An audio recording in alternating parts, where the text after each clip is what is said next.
One of the main issues at General Synod was the proposal for unified governance. This is a proposal to change the way the national setting of the UCC is configured and does some of the decision making. Changes the board, I guess you could say, or the main decision making body in between General Synod gatherings. Now, it was a big topic of conversation, and there was a lot of strong feelings and some debate about whether or not to adopt this proposal. And it's been a proposal that's been for years in the making. Now, there's a lot of ways to go about learning about this, and it's important that we do that, because while this proposal was passed at General Synod, before it can take effect, it needs to go to each of the different conferences.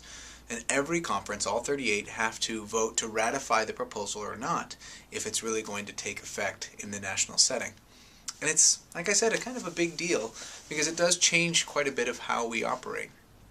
Now, there are a lot of different opinions on this, and so what I did is I asked all those from the Pacific Northwest Conference who were there for the discussion and the debate at General Synod to send me their thoughts, either on the unified governance or on the process of it, how it all came about, just to send them to me, and we could make a short little video right here where I'd read those thoughts to you and you could hear a little bit about those. And this is just one of the ways that I would encourage you to learn about this issue. There'll be links down below about, you can read the proposal in its entirety, you can read the reports on the proposal, you can read the minority reports from the people who were on the working group and weren't in favor of the proposal that came out.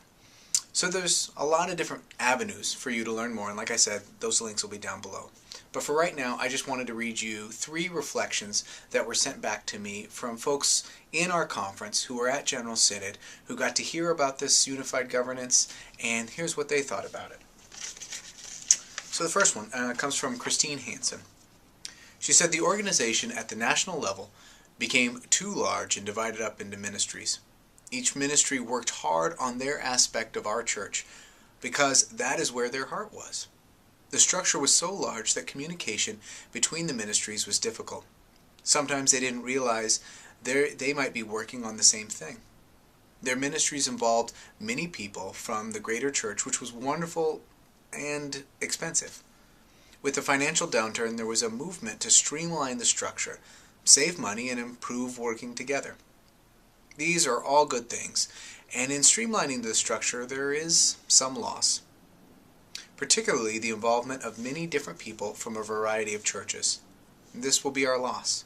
With less people involved, the national church could become more estranged from the local churches and the conferences.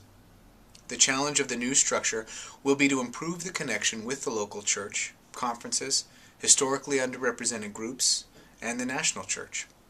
The unified governance must work to seek input from all of these groups into their deliberations. They need to be intentional about this, or trust in the national church will deteriorate.